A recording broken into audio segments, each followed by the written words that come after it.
예수께서 거기서 나가사 두로와 시돈 지방으로 들어가시니 가나안 여자 하나가 그 지경에서 나와서 소리질러 이르되 주 다윗의 자손이여 나를 불쌍히 여기소서 내 딸이 흉악하게 귀신 들렸나이다 하되 예수는 한 말씀도 대답하지 아니하시니 제자들이 와서 청하여 말하되 그 여자가 우리 뒤에서 소리를 지르오니 그를 보내소서. 예수께서 대답하여 이르시되 나는 이스라엘의 집에 잃어버린 양 외에는 다른 데로 보내심을 받지 아니하였노라 하시니 여자가 와서 예수께 절하며 이르되 주여 저를 도우소서. 대답하여 이르시되 자녀의 떡을 취하여 개들에게 던짐이 마땅하지 아니하니라. 여자가 이르되 주여 올소이다마는 개들도 제 주인의 상에서 떨어지는 부스러기를 먹나이다 하니 이에 예수께서 대답하여 이르시되 여자여 내 믿음이 크도다 내 소원대로 되리라 하시니 그때로부터 그의 딸이 나으니라. 아멘. 레미제라블이라는 작품을 기억하실 것입니다. 또 노트르담 드 파리라고 하는 그러한 작품으로도 우리에게 잘 알려진 프랑스의 대문호인 빅토르 위고라고 하는 작가가 쓴 93년이라는 제목의 소설이 있습니다. 그 가운데에 나오는 한 장면입니다. 프랑스 혁명이 있었던 직후에 프랑스는 아주 극도의 혼란으로 여러 가지 어려움을 맞게 되었습니다. 가난한 사람들은 기근과 배고픔에 시달렸고 또 고통 속에 헤매고 있던 시절이었습니다. 하루는 한 군대가 숲속 길을 이렇게 행군을 하고 있는데 저 앞에 한 여인이 어린 세 자녀와 함께 정말 지쳐 쓰러져서 주저앉아 있는 모습을 보게 되었습니다. 대열 중에 있었던 한 상사가 자기가 가지고 있었던 빵 한 덩어리를 그녀에게 주었습니다. 여인은 그것을 받자마자 세 조각으로 나누어서 자녀들에게 줍니다. 아이들은 그것을 받자마자 정신없이 먹습니다. 그러자 이 장면을 함께 본 한 젊은 병사가 그 상사에게 물었습니다. 저 여자는 다행히 배가 고프지 않았던 모양이죠? 상사는 말합니다. 그게 아닐 걸세. 바로 어머니이기 때문이지. 이렇게 대답했다는 거예요. 그렇습니다. 이게 어머니이고 이 모습이 어머니의 사랑이죠. 나는 굶을지라도 자녀에게 먹을 것을 주는 모습이죠. 내 입에 들어가는 것이 없다 할지라도 아이들이 허기를 면하는 것으로 기쁨과 평안을 삼는 것. 이것이 어머니의 모습입니다. 어머니이기 때문에 가능한 것이고 어머니의 모습이기 때문에 가능한 것입니다.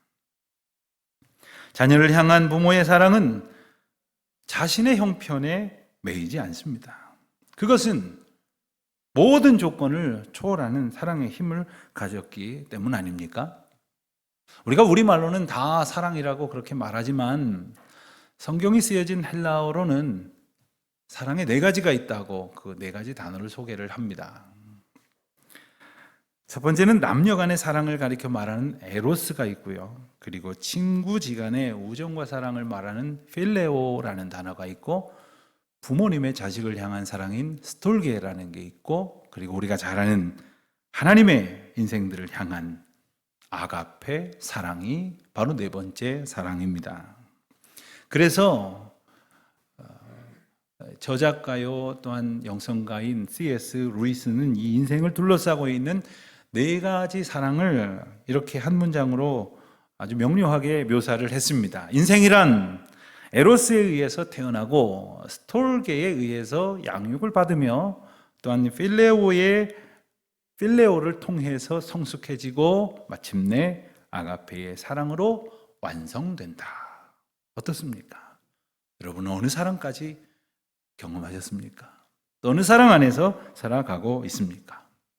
우리가 사랑 말한다고 하지만 다 같은 사랑이 아닙니다. 그 가운데에 우리를 향한 하나님의 사랑이 있었고 그 큰 사랑 속에 우리로 살게 하십니다. 이것으로 모든 것을 이겨내게 하시고 모든 걱정과 근심으로부터 자유하게 하시는 것이죠. 그리고 하나님께서는 인생들로 하여금 하나님의 그 아가페 사랑을 조금이라도 더 잘 느끼고 또 짐작할 수 있게 하시려고 우리에게 부모님을 주셨습니다. 부모님 없는 사람은 없죠. 그분들을 통해서 우리는 사랑을 받았고 또한 하나님의 사랑을 알아왔으며 지금에 이르렀다 하는 겁니다. 부모된 이들에게도 같은 은혜를 주십니다. 우리가 이전에는 알지 못했지만 자녀를 낳아서 키우면서 사랑을 배웁니다. 그리고 어느 순간에 깨닫습니다. 아, 나도 이처럼 사랑을 받았겠구나. 깊은 감동 속에 들어서게 됩니다. 그리고 나의 아버지 되시는 하나님의 은혜와 사랑을 날마다 되새기며 감사하며 살아가는 것 아닙니까? 사실 부모로 살아간다는 것이 결코 쉬운 일은 아닐 겁니다. 오죽 어렵게 느껴지면 요즘은 결혼도 피하고 그리고 결혼했다 하여도 아이 낳아 기르는 것을 꺼리는 일들이 많은 세대가 되었지 않습니까? 하지만 또한 기억을 해야 됩니다. 우리가 사랑하겠다고 해서 되는 것도 아니고 사랑할 수 있다고 생각이 들어서 자녀를 양육할 수 있는 것도 아닙니다. 하나님께서 우리로 하여금 자녀를 사랑하는 마음을 주시고 또 그 자녀를 믿음 가운데에 자라도록 이끌 수 있는 소망을 주실 때에 비로소 우리가 부모로 살아갈 수 있게 된다는 것이지요.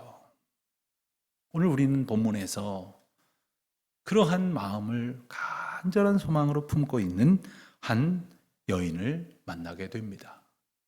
그 여인은 바로 어머니입니다. 그가 그 어려운 자리를 뚫고 예수님 앞에 소원을 품고 용기를 내어 달려 나왔습니다. 그녀의 소원이 무엇이겠습니까? 바로 귀신 들린 고통 가운데 있던 딸이 고침을 받기를 원하는 소원을 품고 있습니다. 오늘 우리가 이 말씀에서 여인의 형편을 보았지만 오늘 말씀이 함께 기록된 마가복음 7장 25절에 보면 그녀의 형편을 이렇게 묘사하고 있습니다. 더러운 귀신이 들린 어린 딸을 둔 여자다. 이렇게 묘사를 합니다. 언뜻 봐도 심각한 상황임을 짐작하게 됩니다. 더러운 귀신이라 그랬는데 이 더럽다는 말은 도덕적으로 또 영적으로 정결하지 못하다 하는 의미입니다. 자, 어린 딸이 도덕적으로 또 영적으로 더러우면 얼마나 더럽겠어요. 그런 더러운 귀신에 사로잡혔다는 말이에요.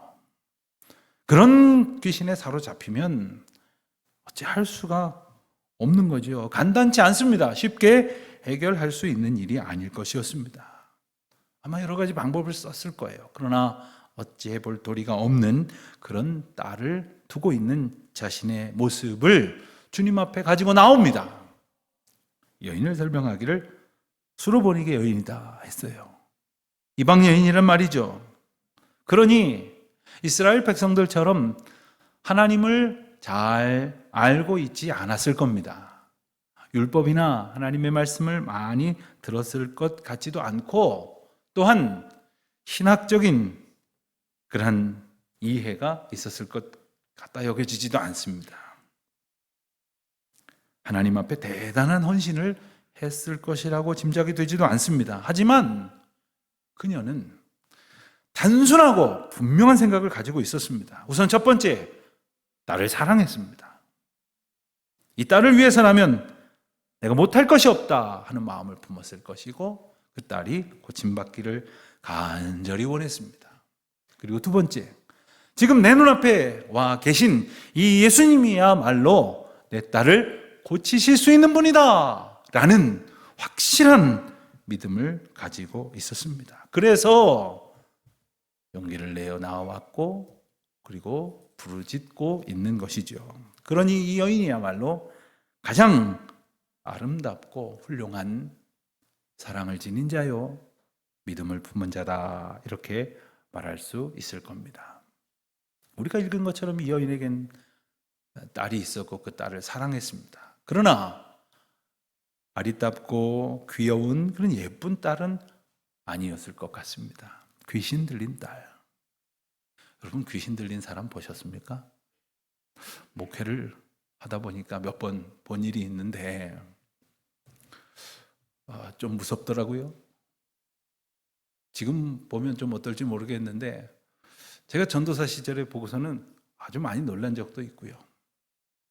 참 더럽더라고요, 하는 짓이. 귀신 들리니 사람같이 행동을 할 수가 없는 겁니다. 아마 그 딸도 그랬을 거예요.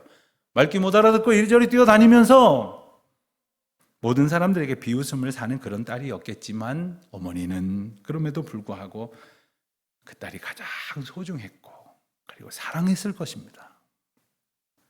부족하기 때문에 더 마음이 쓰이고 더 안타깝고 그래서 더 간절한 마음으로 사랑했을 것이에요. 수로보니게 여인이라 이렇게 소개된 이 여인은 다른 말로는 가나안 여인이다 이렇게 소개가 되기도 했습니다. 말 그대로 이방 여인입니다.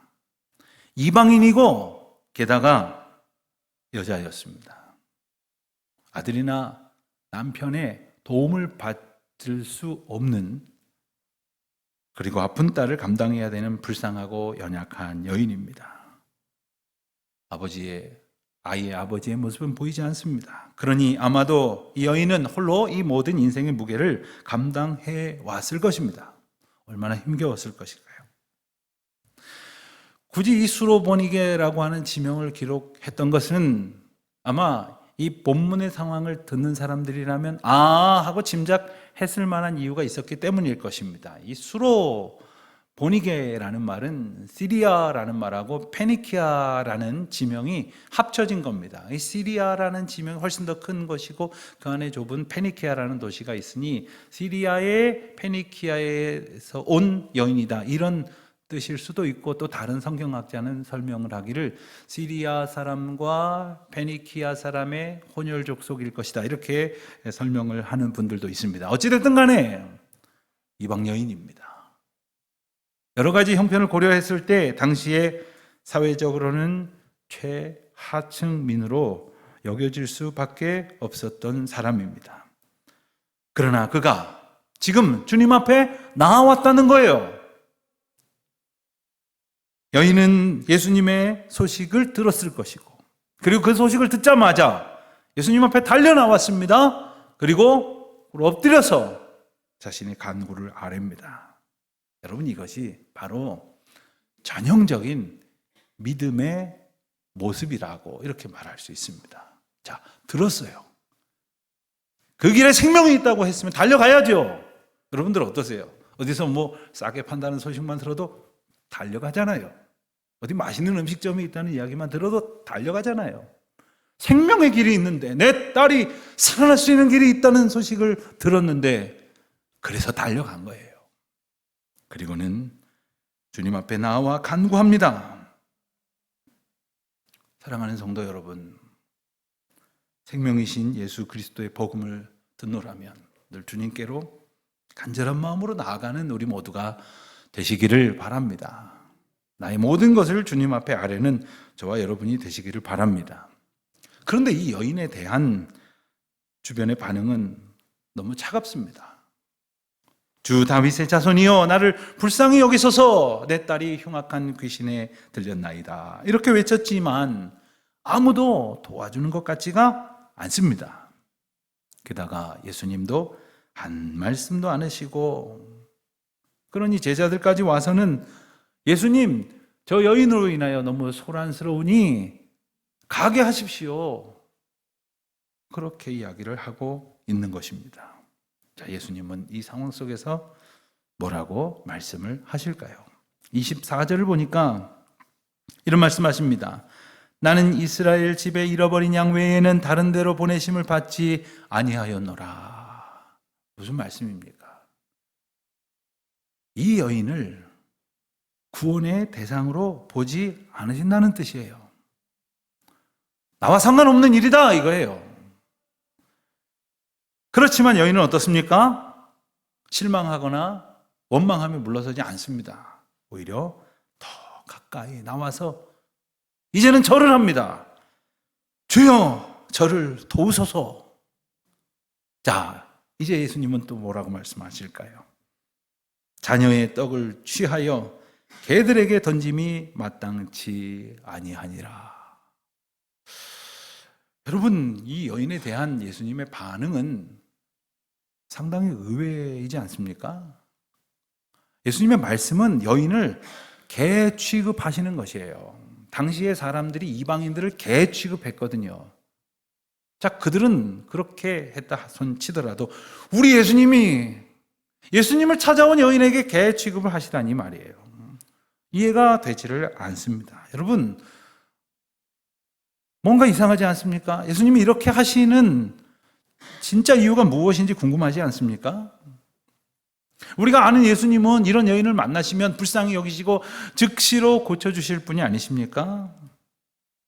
자, 그럼에도 불구하고 예수님이 우리가 이해할 수 없는 행동을 하셨다고 하는 것은 그 가운데 우리가 아직 이해하지 못하고 있는 어떤 예수님의 메시지가 담겨 있다는 뜻입니다. 여러분, 우리가 성경을 읽다 보면 잘 이해가 되지 아니하는 그런 대목이 나와요. 이 문맥을 몰라서 이 배경 이해를 위한 지식이 없어서 이해가 안 되는 것이 아니라 말귀는 알아듣겠는데 왜 하나님이 이렇게 하시는지, 왜 예수님께서 이 여인에게 이렇게 하시는지 도무지 이해가 되지 않고 받아들여지지 않을 때가 있어요. 말씀뿐만이 아닐 것입니다. 우리가 살아가면서 주님 앞에 나아가는데, 간구하는데 주님이 내게 주시는 주님의 음성, 주님의 응답이 이렇게 정말 내가 받아들일 수 없는 모습일 때가 더러 있습니다. 그렇다면 기억하십시오. 거기에 이제 우리가 알아야 할 하나님의 놀라운 메시지가 있다고 하는 사실, 거기에는 특별히 하나님께서 주시는 놀라운 은혜의 섭리가 있다는 사실을 우리는 기억해야 됩니다. 바로 그것은 그 은혜의 관문을 넘어서게 하시기 위한 테스트였습니다. 여러분, 우리가 성경을 읽다가 테스트하면 얼른 떠오르는 에피소드가 있으실 거예요. 창세기 22장을 보면 아브라함에게 하나님께서 명령하십니다. 내 독자 아들 이삭을 내게 제물로 바쳐라. 그리고는 모리아산으로 사흘길을 가게 하십니다. 하나님께서 한 5분 있다가 아니다 됐다 하신 게 아니에요. 며칠 길을 가서 정말 순종하는 마음으로 상식과 윤리를 초월하여 하나님의 인도 앞에 순종하려고 했던 아브라함에게 됐다 하시면서 그에게 믿음을 더하시고 믿음의 조상이라 칭함받을 수 있는 놀라운 축복을 주시지 않습니까? 물론 여인은 그것을 알지 못했을 겁니다. 그럼에도 불구하고 여인은 어떻습니까? 안색 하나 변하지 아니하고 전혀 이 상황을 모멸감으로 훼손시키지 않습니다. 그리고 대답하기를, 상 아래에 있는 개들도 아이들이 먹던 부스러기를 먹나이다. 무슨 말입니까? 그렇습니다. 그래요. 나는 개가 맞습니다. 개라고 말씀하신 것이 틀리지 않습니다.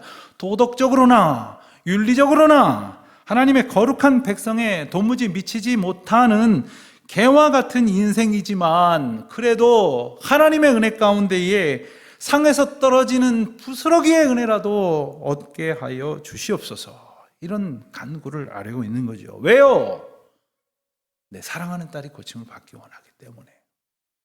또한 이 일을 이루실 분은 오직 주님이라고 하는 사실을 그가 이미 마음 가운데 깨달았기 때문에 이런 고백을 아뢰 수 있었던 거죠. 자, 이제 주님의 치유의 선언이 이어집니다. 내 믿음이 크도다. 여러분, 내 믿음이 크도다 하는 이 말은 오직 성경 여기에만 나와요.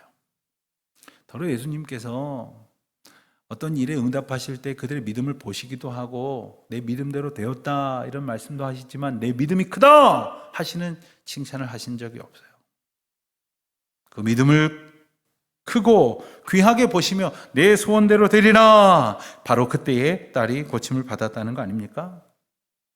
개도 주인의 상에서 떨어지는 부스러기를 먹습니다 하였던 이 여인의 간절한 믿음과 겸손한 자세로 드리는 고백 속에서 그리고 그 가운데 담겨져 있는 그 딸을 향한 뜨거운 사랑을 보시고 주님은 그녀의 간구에 응답하셨습니다. 사랑하는 성도 여러분, 여러분이라면 이렇게 하실 수 있었을까요? 무엇이 여인으로 하여금 이러한 간절한 간구를 하나님 앞에 아릴 수 있게 했을까요? 말할 것도 없이 딸을 향한 사랑일 것이에요. 또 하나님께서 주시는 믿음을 가졌기 때문일 것입니다. 사실 예수님의 반응이 우리가 은혜의 관문에서 만날 수 있는 어떤 소중한 시험이라고 한다 하여도 우리가 읽었던 것처럼 예수님의 반응은 아주 매몰찬 거절이었고 무시였고 모욕적인 그러한 말씀 아니셨습니까? 그렇지만 오직 딸을 향한 사랑으로 그 모든 굴욕을 극복하는 겁니다. 돌아보면 어머니들의 사랑이 그래요. 자식을 위해서라면, 자녀를 사랑하는 것 때문에 고생할 때 그것을 고생으로 여기지 않습니다. 견뎌내는 거죠. 이겨내는 거죠. 여러분의 어머니를 한번 떠올려 보십시오. 여러분의 아버님들을 한번 떠올려 보십시오. 그 수고와 고생, 희생과 눈물과 땀의 의미를 우리가 다 알지도 못할 것이지만 그 가운데 하나님께서 주신 사랑이 있었음을 오늘 우리로 새롭게 깨닫게 하시는 것입니다. 오늘 본문에 나온 이 여인이 칭찬을 받아야 할 아름다운 모습이 또 한 가지가 있습니다. 그것은 바로 예수님의 말씀에 대해서 반박하지 않으셨다는 거예요. 가만두십시오. 그 치사해서 못해 먹겠구만. 이러지 않으셨다는 거예요. 여러분, 우리가 살면서 자기 자존심 때문에 때로는 내게 주신 믿음도 걷어차버리고 사명도 걷어차버리고 그리고 하나님께서 주신 약속도 다 걷어차버릴 때가 너무나 많이 있습니다. 그리고 이 모든 것을 이길 수 있는 것은 하나님께서 주신 믿음을 내가 나의 고백으로 간직하고 있는 것이고 그 믿음대로 살아가기를 날마다 소원하는 것이지요. 그러므로 믿음이 놀라운 역사를 이끌어내는 것입니다. 생각해 보십시오. 어떤 분명한 역사가 이루어지는 데에는 반드시 이와 같은 믿음을 필요로 했다는 것을 말이죠. 그 어머니의 믿음의 고백이 기적을 일으키는 열쇠가 되었다고 하는 사실을, 그리고 믿음을 가지고 그 테스트를 통과한 어머니의 모습을 주님 오늘 우리에게 보여주시고 계시다는 사실을 함께 기억할 수 있기를 바랍니다. 네 소원대로 되리라. 여러분, 이와 같은 음성 듣기를 원하시지 않으십니까? 그에 합당한 소원을 품는 저와 여러분이 되시기를 바랍니다. 그리고 그 소원이 오직 주님께로 향하는 믿음의 삶을 살아가는 저와 여러분이 되시기를 바랍니다. 때로는 힘들고 어려워서 다른 사람들의 시선이나 나를 향한 비난, 그리고 자존심 때문에 고통스러워할지도 모르지만 여인이 보여주었던 오직 예수 그리스도를 향한 믿음의 고백을 우리도 다 간직하고 살아갈 수 있는 저와 여러분이 되시기를 바랍니다. 거룩한 소원을 품는 어머니가 되십시오. 거룩한 기대를 갖는 아버지로 살아가시기를 바랍니다. 또한 자녀된 여러분, 사랑하는 부모님의 기도를 통해 지금까지 주님께서 우리에게 은혜를 베푸셨다고 하는 사실을 기억하시기를 바랍니다. 그리고 우리가 사방에 우겨싸움을 당할 때에 주님께서는 그 어머니의 기도를 생각나게 하실 거예요. 그리고 그 아버지의 사랑을 떠올리게 하실 겁니다.